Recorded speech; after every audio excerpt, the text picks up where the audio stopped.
Everyone, आप सभी का बहुत बहुत स्वागत है मेरे चैनल बीएल स्टोरी टेलर पे। और आज मैं आपके साथ गाइस वालियन का नेक्स्ट पार्ट लेके आई हूँ, या लिंगलियन कह दीजिए, उसका नेक्स्ट पार्ट लेके आई हूँ। चलिए उससे शुरू करते हैं। आपको पता था लास्ट टाइम जो था ये शिलियन और जो है वो जड़ी बूटी ढूंढने जाते हैं, और वहाँ पे ग्राउंड में एक बंदा दफन होता है, एक बीस्ट होता है, और एकदम से वो जर्नल चिल्लाने लग जाता है। तब शिलियन और उसके सारे साथी जो हैं वो बीस्ट उनमें से कुछ को तो खा जाता है, और बाकियों को, जो कि 50 या पता नहीं कितने सालों से भूखा था, वो वहाँ पर जर्नल जैसे ही चिल्लाता है, तब उस मोमेंट एक काली शेडो वहाँ आती है, यानी कि परछाई आती है। और जैसे ही वो लोग धड़ल्ले से जंप करके उस धरती पे आते हैं, वो लोग इतने हैवी थे और ना जाने कितने लंबे थे। उन्हें पर्सन, यानी कि एक इंसान कहना तो बहुत मुश्किल था, क्योंकि उन्होंने पेट से लेकर अपने कंधे तक पूरा आर्मर पहना हुआ था, यानी कि जो बचाने के लिए हम युद्ध में पहले पहना करते थे ना, लोहे के आर्मर्स, वो पहने हुए थे उन्होंने।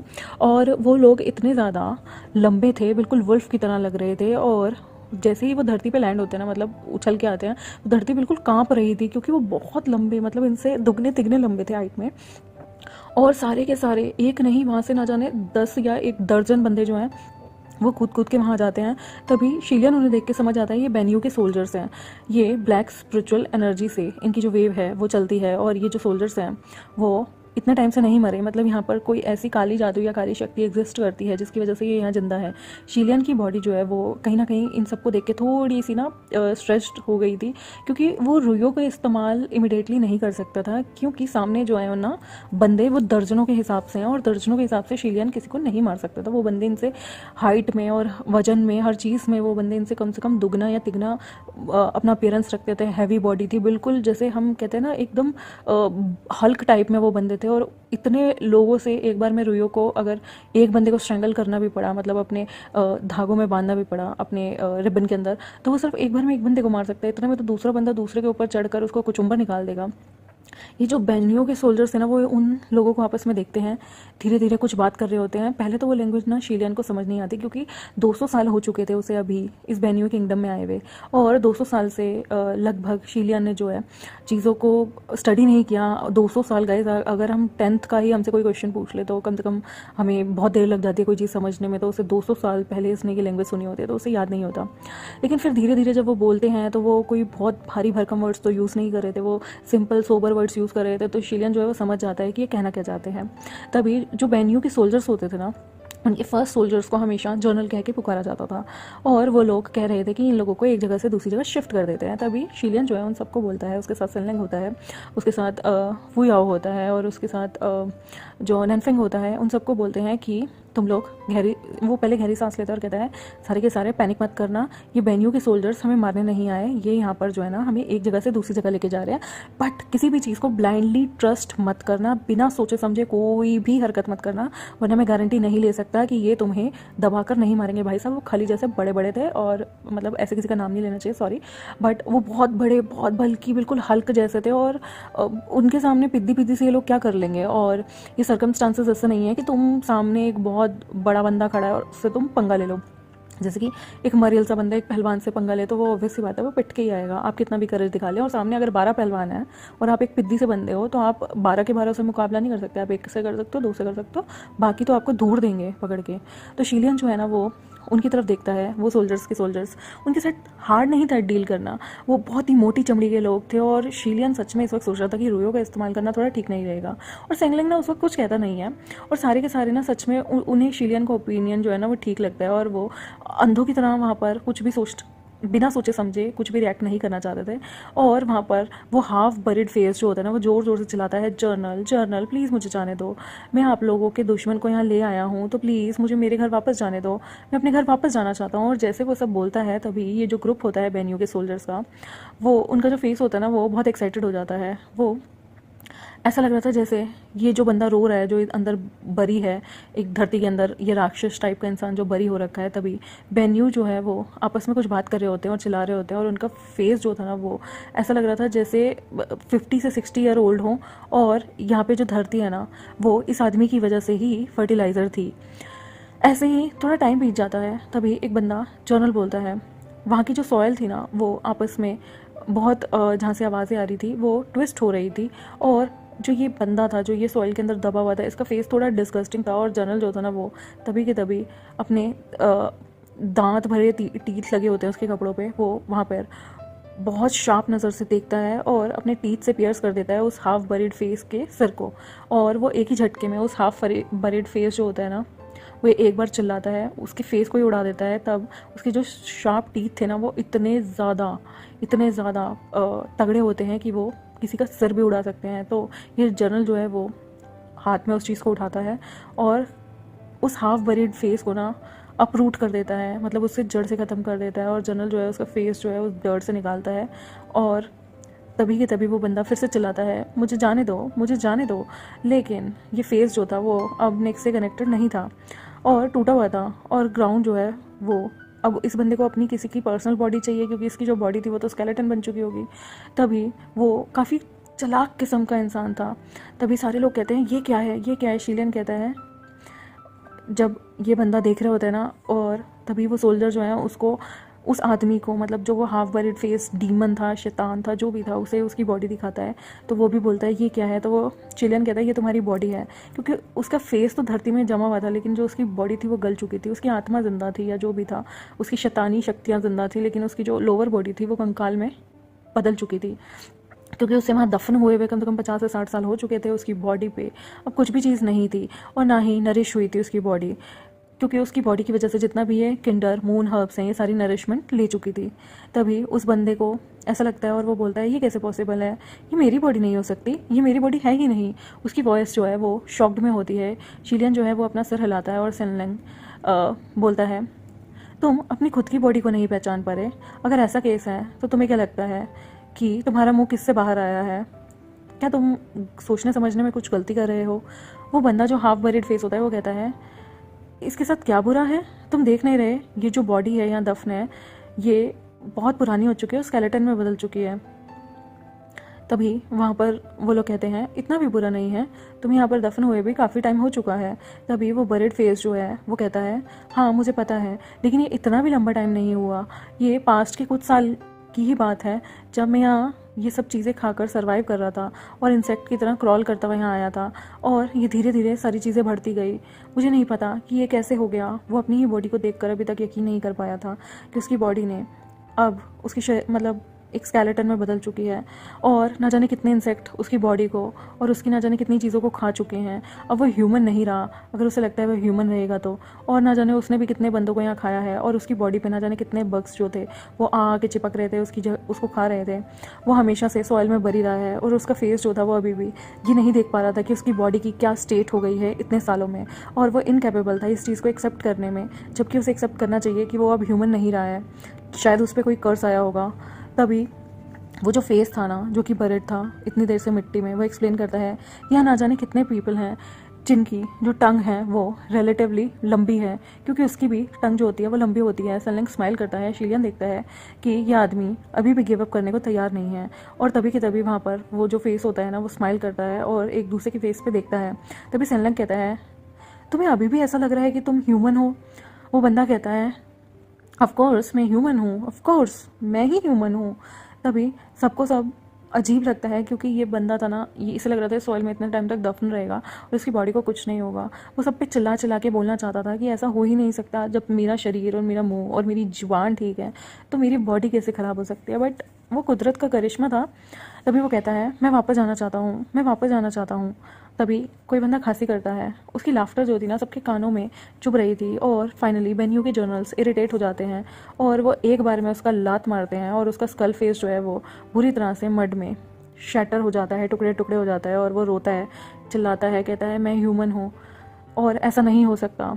वो जो जर्नल होता है ना वो पूरी तरह से उसके फेस को क्रश कर देता है और उसको मिट्टी के अंदर दोबारा से दबा देता है। तब भी ये बंदा चिल्ला रहा होता है, पूरी तरह से चीख रहा होता है। और ये जो वुल्फ टीथ होते हैं ना, ये कुछ टाइम के लिए ये लोग गुर्राते हैं और उसके बाद ये उसको ख़त्म करने की कोशिश करते हैं ताकि ये एग्जिट हो जाए इस इंपीरियल पैलेस से।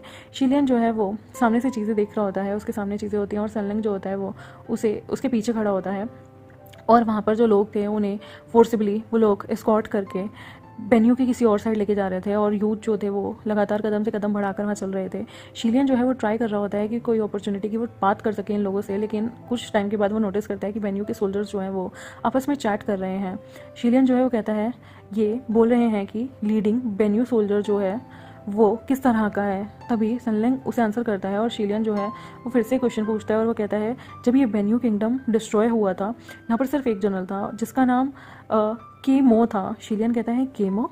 तभी सनलिंग कहता है हाँ, अगर रिपोर्ट किया जाए इसकी बॉडी को तो ये बहुत ही ज़्यादा डेलिकेट और फ्रेल है और वो इंसान ज़रूर बहुत यंग रहा होगा और वो फ्रिक्वेंटली बुली हुआ होगा और इसके रिजल्ट के तहत वो बंदा बहुत स्ट्रांग बन गया और उस इंसान ने अपनी स्ट्रेंथ को बहुत ज़्यादा बढ़ा लिया और उसका नाम शायद इसलिए रखा गया हो इस तरीके से। शीलियन जो है वो कहता है अगर ऐसा केस है तो क्या हम उसे दाली भी बुला सकते हैं। तभी सनलिंग बोलता है जो लेजेंड होते हैं प्रोक्लेम करते हैं कीमो को वो एज अ बेन्यू किंगडम उसे बहुत बहादुर और बहुत लड़ाका और बिना डरने वाला इंसान मानते थे जर्नल की हिस्ट्रीज़ में। और उसकी हाइट जो थी ना वो कम से कम नोची थी। नोची इनकी कोई मेज़रमेंट होती है 9 फुट लगा लो आप, उतनी थी। और वो एक्स्ट्रा ऑर्डिनरी उनकी स्ट्रेंथ थी। बेन्यू के जो ग्रैंड ट्यूटर है ना वो बहुत ज़्यादा फेथफुल सपोर्टर थे उनके। शिलियन कहता है अगर ऐसे सपोर्टर थे तो उनकी डेथ के बाद क्या हुआ, क्या उन्हें बेन्यू ग्रैंड ट्यूटर को भी यहाँ पर लाया गया। तभी सनलिंग कहता है परहैप्स वहाँ पर बहुत सारे बेन्यू के सोल्जर्स थे, क्या ये लोग यहाँ से भाग सकते थे। और सबसे बड़ी बात कैसे नैन फेंग जो है वो यहाँ पर इन लोगों को यहाँ से निकाल के लेके जा सकता है। इवन वो लोग सोच रहे होते हैं कि उनके हाथ में किंड्रेड मून हर्ब है और जिसे उन्हें डिलीवर करना है ताकि वो लोग जो है टाइम से इस पॉइजन को हटा सकें, वो भी 24 घंटे के अंदर अंदर। क्योंकि आपको याद होगा कि वो जो स्कॉर्पियन टेल जो स्नेक थे उन्होंने एक बुजुर्ग को भी काटा हुआ था जिसका जहर जो था इन्होंने 24 घंटे के अंदर अंदर निकालना था। शीलियन जो है वो अभी भी देख रहा होता है इन सब की तरफ। वो नोटिस करता है कि जो जनरल केमो है वो लीड कर रहा है कहीं ना कहीं सारी चीज़ों को और वो इजीली इन सबको एक तरह से रिमोट कर सकता था, अपने इशारे में नचा सकता था। बेन्यू का जो किंगडम था ना वो जनरल केमो के वजह से ही रुका हुआ था।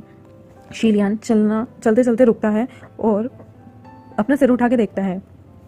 वो लोग काफ़ी ज़्यादा लंबे थे और वहाँ पर येलो कलर की वॉल होती है जो कि बहुत ही ज़्यादा बड़े पर्सन्स के लिए होते हैं, जाइंट पर्सन्स के लिए होती हैं। तभी उसे याद आता है कि यहाँ पर एक सिनर पिट है।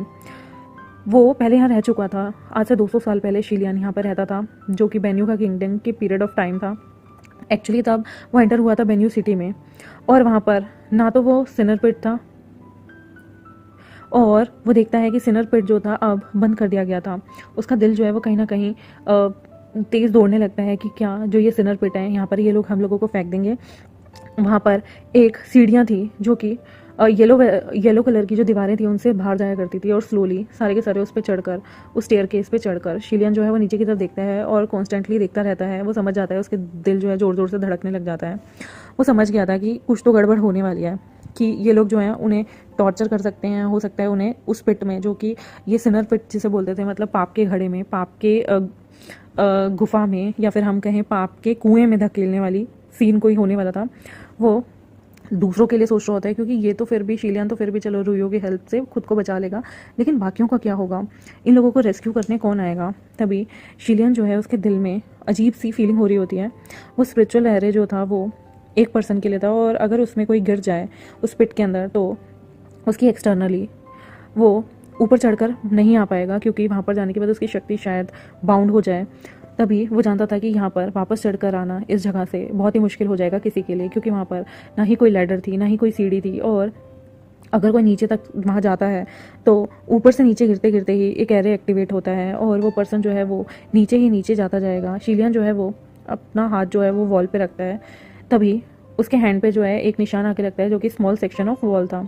वो जो वॉल थी वो बहुत ज़्यादा रफ तरीके से बनाई गई थी और शीलियन डिस्कवर करता है कि ये जो वॉल है ना वो अर्थ की क्ले से बनाई गई हैं और एक्चुअली वो बहुत ही ज़्यादा इनकम्पेरेबल हार्ड स्टोन से, मतलब ये सारी चीज़ें ऐसी थी जो कि स्पिरिचुअल इनकार्टेशन को यूज़ करके फोर्टिफाई करके ये वॉल बनाई गई थी और इन्हें तोड़ना बहुत ही मुश्किल बात थी क्योंकि यहाँ पर क्ले, चट्टान और ना जाने कितनी सारी चीज़ें मिक्स थी। वो जैसे ही उन सीढ़ियों पे ऊपर चढ़ते जाते हैं वो रूफ पे पहुँच जाते हैं उस सिनर पिट की। तभी की तभी वहाँ पर वो लोग एक लेज रखते हैं जो कि येलो वॉल से के पास होता है। उन सब के लिए शॉकिंग था ये सीन डिस्क्राइब करना। वहाँ पर सारा का सारा जो सिनर पिट था ना वो 4 वॉल से ढका हुआ था। वो इतना लंबा था कि 30 जांग लॉन्ग यानी कि 30 या 20 जांग टॉल यानी कि 32-33 फुट या फिर आप लगा लो 100-200 फुट गहरा होगा। और ये 4 वॉल्स जो थी ना वो एक बहुत बड़े 4 साइड रूम को घेरे हुए थी और ये एक पिट था, मतलब आप लगा लो कि एक ऐसा कुआं था जहाँ पर ये लोग दूसरों को सजा देने के लिए फेंक दिया करते थे, और जहाँ से ऊपर आना नामुमकिन जैसा था, क्योंकि वहाँ कोई सीढ़ियाँ नहीं थी। आप उस गुफा में अगर गिरेंगे तो आप गिरते ही जाएंगे, और आप बहुत बुरी तरह से गिरेंगे, और ऊपर आने का कोई रास्ता नहीं है अनटिल अनलेस आपके पास स्पिरिचुअल एनर्जी ना हो। और वहाँ जाने के बाद भी पता नहीं आपकी स्पिरिचुअल एनर्जी काम करेगी या नहीं करेगी, क्योंकि ये एक डार्क पिट था ना, अंदर अंधेरा होगा ना कुछ होगा, और शायद ये बॉटमलेस भी हो सकता है, क्योंकि ये सज़ा देने का एक अद्भुत तरीका हुआ करता था इन लोगों का। और जिस तरह से ये लोग उन्हें लेके जा रहे थे, वो सिर्फ 10 जांग अवे थे, और वहाँ पर इतने सारे लोग उनके साथ जो चल रहे थे, उनकी हिम्मत भी नहीं हो रही थी नीचे देखने की। तभी वो देखता है कि एक लड़की की बॉडी जो कि ब्लैक क्लोथ में होती है वहाँ आती है, और उसके जो क्लोथ थे वो उसने पहने हुए थे, वो बहुत जगह से फटे हुए थे। उसका हेड जो था वो नीचे की तरफ होता है, और शीलियन समझ आता है उसे देख के कि ये कौन हो सकती है। ये इन सोल्जर्स जो कि उसे ह्यूमिलेट करना चाहते थे, वहाँ पर उन सब ने इस सिनर क्लोथिंग को फाड़ रखा था।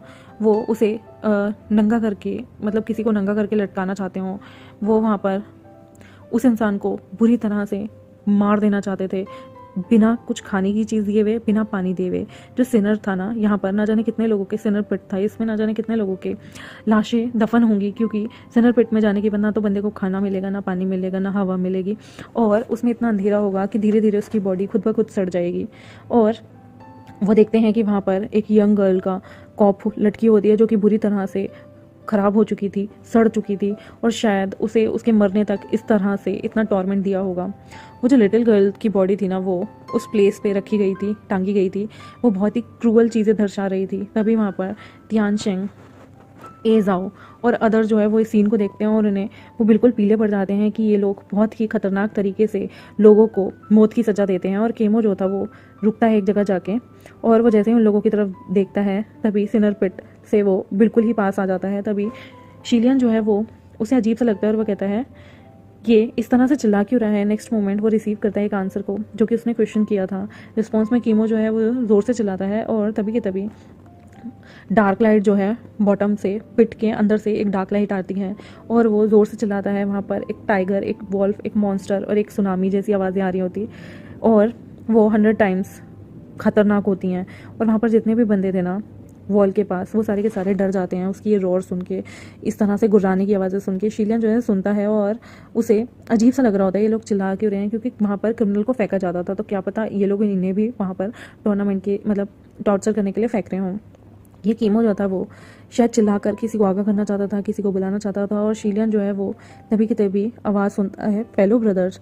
और कीमो जो है जैसे ही चिल्लाकर यल करके लोगों पे शांत होता है, तभी वो डिटेन करने वाला होता है शीलियन और बाकी सबको। और शीलियन जो है कम्प्लीटली समझ आता है कि कीमो ने क्या ऑर्डर दिया है सबको। तभी जनरल कहता है 2 पीपल को नीचे फेंक दो, और ये बात सुन के सारे के सारे घबरा जाते हैं। कीमो तभी उन लोगों को बोलता है कि 2 लोगों को नीचे फेंक दो, और सोल्जर्स की जो इंटेंशन थी क्या करने की, वो लोगों को समझ आती है, और सारे के सारे सफ़ेद पड़ जाते हैं। शीलियन जो है वो देखता है कि किस तरह से ये लोगों को डरा रहे हैं।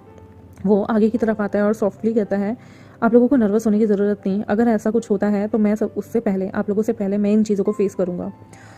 बाय चांस वो जो है वो अपने आप को ही सबसे पहले उस पिट में थ्रो करने के लिए बोल देता है, और तभी के तभी वो जो है स्टीरियोटाइप वहाँ पर बीस्ट जो होता है वो सामने आता है। शीलियन जो है वो गिरने से मरेगा नहीं, वो ये बात जानता था, लेकिन वो अभी भी उसे काटा हुआ था और पॉइजन उसकी बॉडी के अंदर था। तभी जो कॉप्स है वो ट्रांसफॉर्म होता है पॉइजन वाटर में, और वो बहुत ही ज़्यादा अजीब सा हो जाता है। तभी वो नीचे की तरफ जंप करता है। शीलियन जो है अभी भी उसके पास रुयो था, इवन उसकी स्पिरिचुअल एरे में कोई भी शक्ति ना हो, लेकिन रुयो जो था वो उसे वापस लाने में हेल्प कर सकता था। वेन्यू सोल्जर जो हैं वो किसी और को वहाँ पर फेंकना चाहते थे, लेकिन अगर वो बंदे वहाँ नीचे गिरेंगे तो वो ईजिली ऊपर नहीं आएंगे। कीमो जो था वो अदर वे जो है ढूंढता है कि वो उन सब पे आँख, अपनी आइज़ रख सके और उन सबको मॉनिटर कर सके। वो उसके सारे के सारे बंदे ज़ोर ज़ोर से चलाने लगते हैं, और शीलियन जो था वो उन सारे ग्रुप को देख रहा होता है कि वो किस तरह से अपना टेम्परमेंट मेंटेन किए हुए हैं। और शीलियन के अलावा सनलंग जो होता है उसके एक्सप्रेशन जो है अभी तक चेंज नहीं हुए थे। और सिनर पिट में वो लोग स्पेशली ए जाओ जो है वो उसको फेंकने की सोचते हैं, क्योंकि ये जो यहाँ पर डेथ होना सर्टेन थी, तो वहाँ पर डेस्परेटली फाइट होती है। ए जाओ जो है अपनी मुक्के को अपने हैंड में बना के रखता है, और वो कहीं ना कहीं बगावत करने वाला था। एक बो हेड करके उसने वो कीमो की तरफ चार्ज लेता है। उसका अपीयरेंस जो था ये जाओ का वो कीमो की तरफ होता है और वो उसे मारना चाहता होता है। इन अदर वर्ड वो एक तरह से होप रखता था कि शायद वो कीमो को नीचे की तरफ गिरा दे पिट में और उसके साथ खुद भी गिर जाए। कीमो जो था वो बहुत ही लंबा था और उसकी जो बॉडी थी ना वो ऐसा लग रहा था जैसे लोहे से बनी हो। 3 स्टेप अगर उसे कोई पास जाके उसे देखे तो वो अपनी मौत के 3 कदम आगे बढ़ जाएगा, अपनी मौत के लिए 3 कदम आगे आ जाएगा। सिंस कीमो जो था वो इमिडिएटली गुस्सा हो जाता है और वो चिल्लाने लगता है। वो पुश करता है एजाओ को नीचे फेंकने के लिए। तभी के तभी जो यूथ है वो गिर जाता है डार्क पिट में, जो कि बहुत गहरा था, और एवरीवन सारे के सारे चिल्लाते हैं और शिलियन भी चिल्लाता है ए जाओ। इस मोमेंट जो है वहाँ पर जो ये आदमी होते हैं, ये जो मॉन्स्टर होते हैं, एकदम से चिल्लाते हैं और किसी ने भी ए जाओ की अभी भी कोई भी आवाज़ नहीं सुनी थी, ना वो वापस आ सकता था। शिलियन को एक्सपेक्टेड नहीं था, वो स्टन रह जाता है। उसने अभी सस्पेक्ट शुरू ही किया था ए जाओ पे करना, लेकिन बेन्यू के ग्रैंड ट्यूटर ने, सबॉर्डिनेट ने उसे धक्का मार दिया नीचे। शिलियन जो है वो अब एंटिसिपेट नहीं करना चाहता था। वो पहले चाहता था कि शायद एजाओ को ये लोग यहाँ पर मार दें। वो नीचे जंप करने वाला होता है ताकि एजाओ को वो बचा सके और सरवाइव कर सके। वो मन में सोच रहा होता है कि बेन्यू के सोल्जर्स बहुत ज़्यादा दिमाग वाले हैं और अपने subordinate ban you grand tutor के सबॉर्डिनेट हैं और कहीं ना कहीं वो लोग किसी को भी नीचे फेंकने के काबिल हैं। तभी एजाओ जो है उसने कीमो की तरफ चार्ज क्यों लिया? वो जानता था ये इस मोमेंट अगर हम कोई भी हरकत करेंगे तो हमारी लाइफ और डेथ का सवाल है। तभी वहाँ पे तियांग शेंग इमिडिएटली चिल्लाता है और कहता है सेव मी, मुझे बचाओ, मुझे बचाओ। तभी शिलियन जो है वो कहता है general wait a moment, 1 minute के लिए रुकिए। आप जानते हैं, वो जनरल कहता है आप जानते हैं कि हमारी लैंग्वेज में कैसे बात करना है? आप कहाँ से आए हैं? शिलियन कहता है मैं सेंट्रल प्लेन से हूँ। तभी बेन्यू के किंगडम के जो लोग होते हैं ना, उनके कान खड़े हो जाते हैं क्योंकि सेंट्रल प्लेन से बेन्यू के किंगडम की बहुत लड़ाई थी और बेन्यू की जो लैंग्वेज थी ना, वो जहाँ से उठाई गई थी उसका इन्फ्लुएंस भी उस एरिया से काफ़ी ज़्यादा था। जब वो कीमो से कन्वर्सेट कर रहा होता है तो ऑब्वियसली बेन्यू किंगडम जो है वो बहुत ही ज़्यादा नापसंद करता था झूठे लोगों को और जो उन्हें धोखा देने की कोशिश करते थे। तभी कीमो कहता है सेंट्रल प्लेन, आप क्या योंगयान के डिसेंट हैं? तभी शिलियन कहता है नहीं, योंगयान किंगडम जो है वो बहुत पहले ही उसका सफाया कर दिया गया है और अब योंगयान के लोग जिंदा नहीं रहे हैं। उसकी आंखों में बेन्यू किंगडम जो था वो ऐसा किंगडम था जो कि सेंट्रल प्लेन से होना चाहिए था, लेकिन अब उसके डिसेंडेंट जो हैं वो योंगयान के पीपल हैं। बेन्यू किंगडम को बहुत पहले योंगयान आर्मी द्वारा डिस्ट्रॉय किया गया था। शिलियन जो है वो बताता है कि वो कहाँ से आया है। कीमो का डार्क फेस और भी ज़्यादा फ्यूरियस हो जाता है ये सारी चीज़ें जानने के बाद और वो ज़ोर से चिल्लाता है। शिलियन जो है वो उन्हें सुनता है और वो सिर्फ इतना कह पाता है कि आपने उसे नीचे क्यों फेंका? लेकिन ये जो बेन्यू का जो बंदा होता है ये एकदम से कहता है ये झूठा है, इसे नीचे फेंको। कीमो कहता है हमारा किंगडम ऑलरेडी बहुत ही पहले धुंधला हो चुका था, 200 साल पहले गोबी डेजर्ट में, और तुम जो हो हमारे किंगडम से नहीं हो, तुम हमारी लैंग्वेज जानते हो, तो तुम हो कौन? शिलियन जो है वो कुछ नहीं कह पाता और वो सिर्फ उसकी तरफ देखता रहता है और शिलियन जो है वो चिल्लाता है ज़ोर से सनलैंग सेव मी। और शिलियन खुद को प्रिपेयर कर लेता है और वो रबिश बातें कर रहा होता है, मन ही मन सोच रहा होता है कि सनलैंग मुझे बचा लेना। तभी अर्थ एकदम से हिलने लगती है और पिट के अंदर से जो है वो कोई आवाज़ आने लगती है। वहाँ पर एजाओ का कोर्प पड़ा होगा, शायद वहाँ पर ना जाने कितने जंगली जानवर होंगे जो उसे खाने के लिए तैयार होंगे। तभी शिलियन कहता है जनरल पहले मुझे जाने दीजिए उस पिट में। कीमो जो है वो कहता है अगर तुम जाना चाहते हो, लेकिन इसके पीछे रीज़न क्या है? शिलियन कहता है जनरल ये बहुत ही इनोसेंट मर्चेंट है, ये बस यहाँ से जा रहे थे और इनके बीच एक बच्चा भी है। तभी कीमो कहता है अगर तुम योंगयान आर्मी से हो और तुम यहाँ पर लोगों को मारने आए हो, तुम्हें लगता है कि यहाँ पर बहुत सारे इनोसेंट मर्चेंट अपने बच्चे के साथ होंगे और बच्चे होंगे?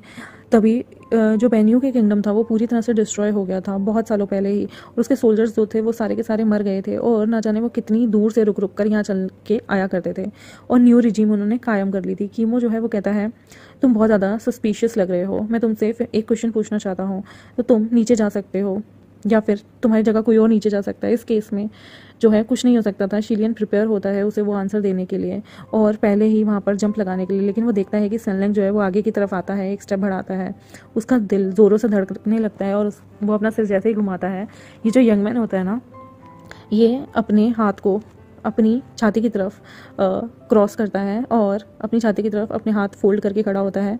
तभी वो डीप सिनर के पिट के साइज़ को देखता है। शिलियन का दिल में कुछ होता है और वो कहता है सनलैंग कहता है सब ठीक है। वो धीरे से स्माइल करता है, अपने सिर को मोड़ता है। शिलियन अभी भी उसको आवाज़ लगा रहा था। जैसे ही वो ये सब कह देता है वो अनदर स्टेप लेता है आगे की तरफ और वो वहाँ पर खड़ा था जहाँ पे एक्सट्रीम डेंजरस प्लेस था, और दोनों शीलियन का हर्ट और उसकी आंखें बहुत ही बुरी तरह से सनलिंग को देख रही होती है। और तभी वो चिल्लाता है, सनलिंग स्टॉप मूविंग, आगे मत मुड़ो, क्या कर रहे हो।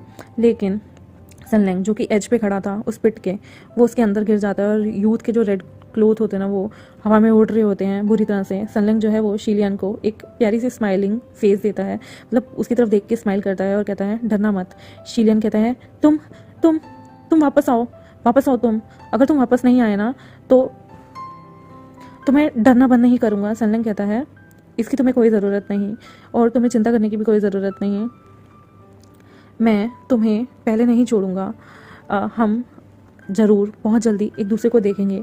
शीलियन कहता है नहीं सनलिंग, सनलिंग कुछ मत ऐसा करना। तभी वो अभी अपनी बात फिनिश भी नहीं करता, वो एक स्टेप आगे बढ़ता है कि तभी ये जो माइनर होता है ना, ये अपनी आर्म क्रॉस करके डिसअपेयर हो जाता है डेप्थ में उस डार्क पिट के, यानी कि सनलिंग शीलियन की जगह खुद को उस घने अंधेरे कुएं में गिर देता है।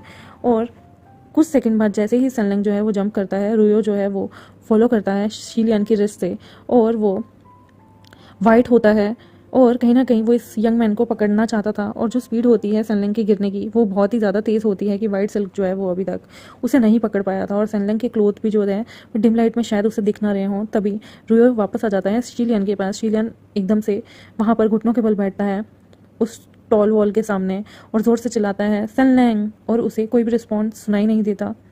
तभी वो देखता है कि ये जो लड़का था ये नीचे कूद गया था और उसे कुछ भी सुनाई नहीं दे रहा होता। वहाँ की जो वॉल होती है ना पेन्यू की, सोल्जर की, वो अंदर कोई भी चिल्ला रहा हो, शायद वो बैरियर जो है लगा होगा और नीचे की आवाज़ ऊपर नहीं आती होगी। सडनली वहाँ पर एक्सट्रीमली उन लोगों को शॉक लगता है कि वहाँ क्या हो रहा है। पास्ट में जब भी कोई बंदा कैप्चर होता था उसे इसमें नीचे फेंक दिया जाता था, और वो एक्चुअली यहाँ पर तो दो बंदों ने, मतलब सनलिंग ने अपने आप यहाँ पर, वो तो कूद गया है। कीमो जो है ज़ोर से चिल्लाता है और सोल्जर्स जो हैं वो सबको काम डाउन करने की कोशिश करते हैं। शीलियन जो है रुयो को देखता है और वो उसे ज़ोर से पकड़ता है। सनलिंग जो है वो अभी भी इस अंधेरे में गुम हो चुका था, वो रुयो को फिर से मिस करता है और जो है रिकॉल करने लगता है। तभी के तभी वहाँ पर लोग जो है हवा में उड़ रहे होते हैं। तभी एक का कॉलर तेज़ी से दूसरा बंदा पकड़ लेता है और शीलियन जो है वो मिड एयर में फंसा होता है। वो जैसे ही अपना सिर जो है दूसरी तरफ करता है देखने के लिए, तभी जनरल कीमो जो है वो कहते हैं, वो ऑल्सो नीचे की तरफ कूद जाते हैं और जनरल का अनएक्सपेक्टेडली शीलियन को पकड़कर उसे अपने साथ खींचने का इरादा था। शीलियन मन में सोचता है ठीक है, अगर तुम मेरे साथ आना चाहते हो तो ठीक है, अच्छा है, हम दोनों साथ के साथ नीचे चलते हैं।